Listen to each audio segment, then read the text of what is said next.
Got a question for you. Is organic worth it? Welcome back to VW Family Farm. I'm Andrea. It's a rainy day here in Central Arkansas, but the work goes on. We're about to get out and feed some animals, and I'm going to talk to you for a second, and I hope this is a video that you will share, that will actually take off and get the word out, because this is something I've been thinking about for weeks. I've done some research, so I'm going to give you my opinion, but I'm also going to give you a lot of facts in this video about, is it worth it to spend the money for your family on organic? Is it worth it health-wise? What does it mean actually for something to be certified organic? How much does it cost to become organic? Is it worth it cost-wise and time-wise and all the things? What happens if you just simply can't afford it? Let's explore those things. So I'm in no way trying to tell you that you should not buy organic, or that organic growers are trying to be underhanded or anything like that. I just simply want to present you some information and let you think about it and ruminate on it and see what you come to. So it's important that we understand a few things. There's organic, and then there is conventionally grown. Now, one drawback to people becoming organic certified, and that is through the government, is through the USDA.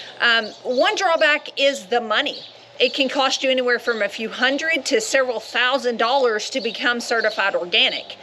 You might be like, well, why in the world would you ever want to do it then? Well, there's a lot of people do it because they can get a higher price for their product if they're certified organic. That's understandable in this day. As a farmer, farmers have a hard way to go. It's a very volatile market, and so that's why some people do it. A lot of consumers, on the other hand, believe that organic means pesticide-free. It in fact does not. Just because something is labeled organic, it could be sprayed. This is going to probably blow some of your minds. It could actually be sprayed with more pesticides than something conventionally grown. You might be like, what in the world? Does she even know what she's talking about? Well, I want you to think about this. There are what they call organic compounds, and then there are compounds that are made like in a lab. Okay, those would be, lab created pesticides or whatever. Well, according to the law, the definition of something being a pesticide is that it kills a pest. So insecticides kill insects, herbicides kill weeds, and fungicides kill diseases. Now, whether something is created in a lab or if it's an organic material, it is still a pesticide. So there are things that are organically approved. They can be sprayed on fruits and vegetables. There is going to be pesticide residue on conventionally grown things from the grocery store, as well as organically grown. When you bring them home, you still have pesticide residue on those fruits and vegetables. The reason that it could have been sprayed many more times is that organic compounds break down more quickly and more easily. So therefore, there's a need to spray them more often to kill pests. So therefore, you could actually have a higher pesticide residue on your fruits and vegetables that are organic. That's just something to note. Another thing I want to point out, and I'm in no way advocating for commercial pesticides or things like that. Don't get me wrong. I'm just giving you something to think about. We hear the term like naturally occurring pesticides, things like that, organically approved pesticides. Think about this. This is a naturally occurring mineral in rocks, asbestos. How comfortable are you with asbestos? And if you don't know anything about asbestos, look it up. And that will give you reason to pause and think about, just because something's naturally occurring does not mean it's safe. Now, this is where my statement about farmers, and I'm not insinuating that anyone is underhanded or anything like that coming in. The reason I say that is because you need to know the right questions to be asking. If you are concerned about pesticides, if you are spending more of your hard-earned paycheck to buy organic foods because those things concern you, you have got to be educated and know that organic does not mean pesticide-free. So if you are asking a question of someone and you are actually at the heart of your issue wanting to know if they've been sprayed, you need to ask if it's a no spray farm. You need to ask if it's a pesticide-free operation, things like that. Now, you also need to know what you're asking when you ask those questions of the farmers. We have been asked many times, like I told you, do we feed organic feed? Do we feed non-GMO feed? And we have at times. We do not currently feed non-GMO feed. I have tried to take that off of everything that we have put up because I don't want that out there, because I don't want anyone to think that currently right now in this market with the price of feed and the price of everything that we are feeding 100% non-GMO feed. We simply cannot do it. And that leads into my next point about organic certification. If you are looking for a farm that is organic certified, or if you're looking for someone that's pesticide free, even more so someone that's pesticide free or no spray, you have got to be prepared to pay a higher price because you need to know what you are asking of them. Let me take you in my high tunnel and show you what I'm talking about. This is a not very extreme example I'm going to show you, but it's an example nonetheless.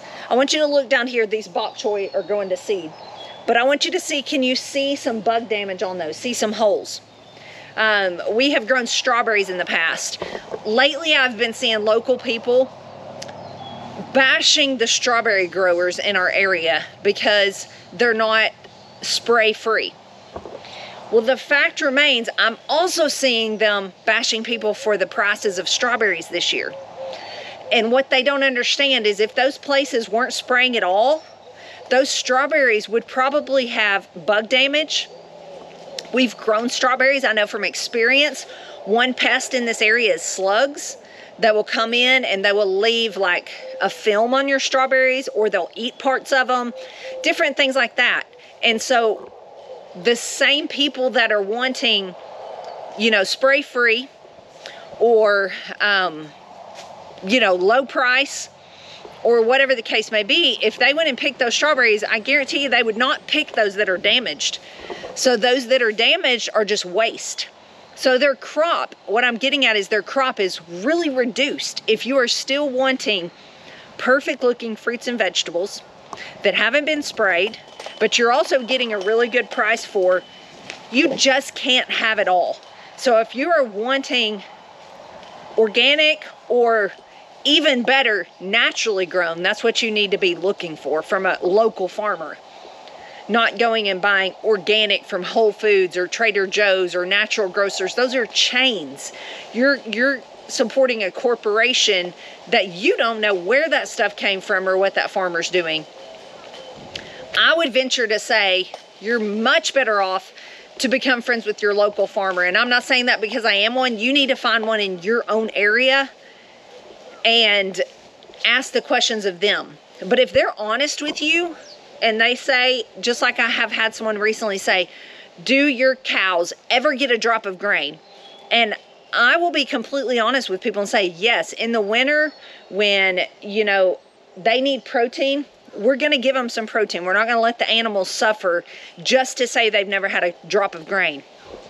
I will promise you, someone that's willing to be honest with you about something like that, you can trust them. They're not trying to dupe you. They are actually telling you the truth that yes, occasionally they do get some grain. It's okay if that's not what you're looking for and they're not your people and that's not your product and you walk away. But just realize those are the people you can trust. If they're willing to tell you something that's possibly going to make you walk away, you can trust them. So you may be like, wow, that is a lot of rambling information. Let me wrap it all up by saying, I'm trying to give you the facts so you can make your own decision. Just realize organic does not mean pesticide free. In fact, probably not pesticide free. If your goal is to be pesticide free, no spray, that's the questions you need to be asking.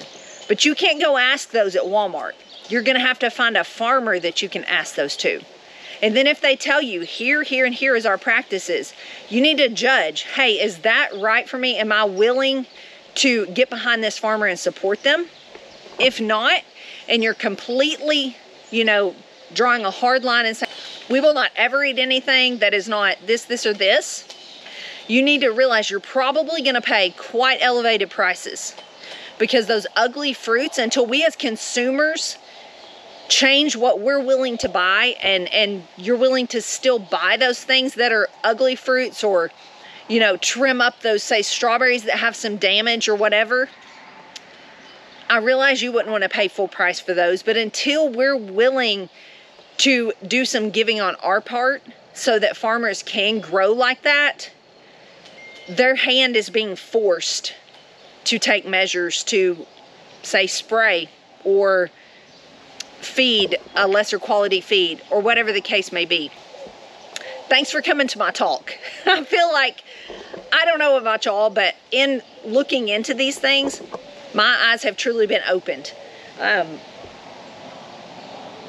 don't want to get caught up in hype or, you know, government certifications or anything like that. I want to get caught up in raising my own food and supporting others who do, and be willing to change. Be willing to say, you know what, just like that bok choy down there, I'm still going to take that in and fix that for my family. That little bit of bug damage is not going to bother me. And I think we're going to have to change our mindset. If we want these no spray, naturally grown things, those are not going to look perfect and uniform. That's conventionally grown things that do that. That's things that are heavily sprayed. That could be organic things that have been heavily sprayed. If you want naturally grown, you just need to know what you're asking. And if you find a farmer that's willing to do that for you, you need to get behind them and support them. Thanks for watching. I'll see you guys on the next one. God bless.